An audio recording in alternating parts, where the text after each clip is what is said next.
আল্লাহ যখন যা করে বান্দার ভালোর জন্য করে। হয়তো প্রথমের দিকে আমরা সেটা বুঝতে পারি না, কিন্তু সময়ের পরিক্রমায় যখন বাস্তবতা নিয়ে সামনে আসে, দিন শেষে আমরা বলতে বাধ্য হই আসলেই ওই দিন ওই ঘটনাটা হওয়াতে ভালোই হয়েছে। আল্লাহ কখনো বান্দার ক্ষতি চাই না। আল্লাহ যদি ক্ষতি চাইতেন সকালের নামাজ না পড়ার কারণে কান্না করে দিতে পারতেন। যদি আল্লাহ ক্ষতি চাইতেন দুপুরে নামাজ না পড়ার কারণে ল্যাংড়া করে দিতে পারতেন।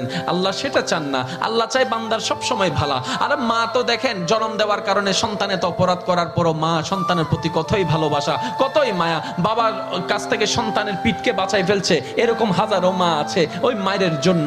কিন্তু আল্লাহ পাক রব্বুল আলামিন বান্দার উপর কতটুক ভালোবাসে দিয়েছেন সেটা আমরা বান্দারা বুঝতে পারি নাই বলে শয়তানের ফাঁদে বারবার পা দিয়ে আটকাই যাচ্ছি। মনে রাখবেন, মনের মধ্যে কথাটা বসাই ফেলবেন, আল্লাহ যখন যা করে বান্দার ভালোর জন্যই করে। একদিন না একদিন সেই ভালোটা আপনার বিবেকে এবং মনে প্রমাণ হয়ে সামনে চলে আসবে। আমি বুঝাতে চাচ্ছি আমাদের সাথে সবচেয়ে কানেকশন কার বেশি ভালো থাকতে হবে, বান্দা হিসেবে আল্লাহর, উম্মত হিসেবে নবী রাহমাতুল লিল আলামিনের। এখানের ভিতর যে কেউ চাইলে জীবন সাজাই ফেলতে পারবে। আমি বলছি যে কেউ, anybody, you can do it, not impossible. Because impossible শব্দটাকে যদি একদম ভালো করে গভীরভাবে দেখেন, সেখানের ভিতর আপনি আশ্চর্যভাবে একটা জিনিস দেখবেন। ইম্পসিবল একটু যদি ডিফাইন করেন, ভাগ করেন, দেখবেন I am possible. Impossible, possible কে আলাদা রাখেন, আই এম কে আলাদা রাখেন। I am possible. ইম্পসিবল শব্দটাই আপনাকে জানান দিচ্ছে আমি অসম্ভব নই, যদি রবের রহমত থাকে আমি তোমার জন্য সম্ভব।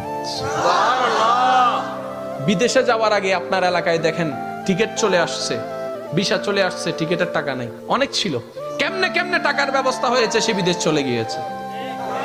এখানে অনেক ব্যবসায়ী আছে, ব্যবসা শুরু করার সময় সেই পরিমাণ টাকা ছিল না, কেমনে কেমনে ব্যবসা শুরু হয়েছে। এটা কেমনে কেমনে, রব বলে এটা কেমনে কেমনে নয়, একটু আমার দিকে তাকা, এমনে এমনে এমনে এমনে এমনে এমনে। তাহলে আপনার কাছে যদি আপনার রব থাকে, আপনার টেনশন কি? আপনার দুই নাম্বারই করার তো কোনো দরকার। এই রমজানকে সামনে রেখে অনেকে দ্রব্যমূল্যের দাম বাড়ানোর জন্য কত চালাকি করছে, গুদামজাত করছে। আমি তাদের উদ্দেশ্যে শ্রদ্ধার সাথে একটা কথা বলবো, ভাইয়া জীবনে হয়তো অনেক করেছেন, আপনি এই কারণেই করছেন 2টা টাকা 5টা টাকা লাভ বেশি হবে। তো এই সেক্টরে না হয় আপনার 10,000 টাকা 10 কোটি টাকা লাভ হলো, অন্য সেক্টরে যদি 20,000 কোটি টাকা খরচ হয়ে যায় তখন কি করবে? কারণ জগতের মানুষ সবাই জানে যে অন্যের জন্য গর্ত করে সে গর্তে সে নিজেই পতিত হয়, এই কথা নিয়ে কারো কোনো দ্বিমত নেই। যে অন্যের কষ্টের কারণ হয় সে নিজের জীবনে কষ্টকে দাওয়াত দেয়, এই কথা নিয়ে কারো কোনো দ্বিমত নেই। আপনি ধর্মের কথা বাদ দেন, একজন মানুষ হিসেবে চিন্তা করে দেখেন, যারা কোটিপতি তারা বাজারে যাচ্ছে না, অফিস থেকে টাকা দিয়ে দিচ্ছে, ঘর থেকে স্লিপ দিয়ে দিচ্ছে, ফোন করলে বাজার চলে আসতেছে, হিসাবও নিচ্ছে না।